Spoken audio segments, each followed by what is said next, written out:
Thomas est venu aujourd'hui au CADMOS pour deux raisons essentiellement. Pour remercier les équipes qui l'ont accompagné au cours de la mission, c'est-à-dire pendant la préparation, avant son vol, puis pendant son vol pour suivre les opérations. Et il est venu aussi pour faire un débriefing technique, les 12 expériences qu'on lui a préparées spécifiquement pour cette mission.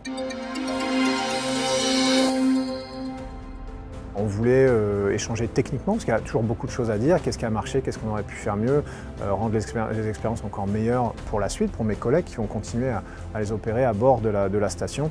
Et puis se rencontrer aussi, boucler la boucle de cette mission.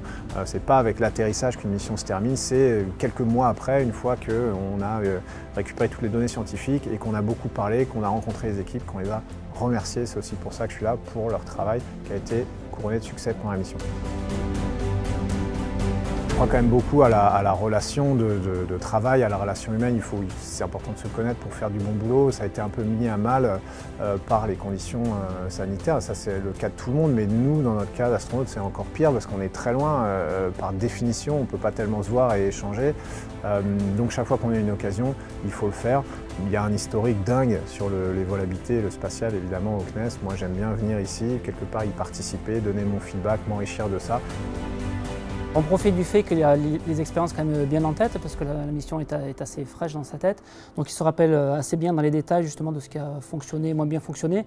Et ça nous permet de nous améliorer parce que lors d'une mission comme la sienne, c'est la première fois que ces expériences volent et elles vont continuer après. Donc s'il y a des ajustements à faire ou un retour d'expérience pour les expériences qui viendront après, pour un prochain vol, pas forcément le sien, c'est important nous de prendre ça en compte. On cherche toujours à s'améliorer et à prendre le retour utilisateur finalement.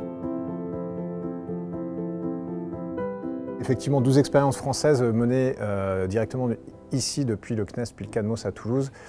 C'est difficile d'en choisir une favorite. Je pense que j'ai vraiment bien aimé une expérience qui s'appelle Lumina sur les radiations, qui était vraiment hyper compacte, qui marchait bien, qui était hyper agréable pour moi à opérer. On n'a eu aucun problème, les résultats apparemment sont super.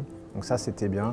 Et j'ai envie de dire aussi le Blob, qui était plutôt côté éducation. C'était pas une expérience scientifique à 100%, c'était avec des principes scientifiques, mais c'était plutôt pour mettre la main à la pâte aux étudiants et aux élèves. Et ça a été un succès phénoménal. Il y a deux expériences qu'on espérait faire voler pendant la mission Alpha, qu'on va faire finalement voler en 2022, que sont Cerebral Aging et le Food Processor, donc le vieillissement cérebral et la synthèse alimentaire. On commence aussi à développer ce qu'on appelle le système médical pour l'exploration, en collaboration avec l'ESA et en partenariat aussi avec la NASA, dans le but de tester ce système dans l'ISS pour ensuite le déployer soit dans le Gateway, soit sur la Lune. Ce qui se dégage, c'est pour nous ensuite de l'exploration un peu plus lointaine. Mars, c'est le but ultime. Est-ce que, effectivement, c'est dans quelques années. Par contre, la Lune, c'est là. Hein, les premiers vols de SLS, la fusée lourde, et Orion, la capsule, en coopération entre la NASA et l'ESA qui devrait nous emmener vers la Lune, c'est normalement cette année avec personne à bord. Dans 2 ans, premier vol avec quelqu'un à bord. Il y a une vraie volonté, je pense, de la France et de l'Europe de s'inscrire dans ces logiques-là d'exploration spatiale humaine habitée. Moi, j'aurais à cœur de participer à tout ça.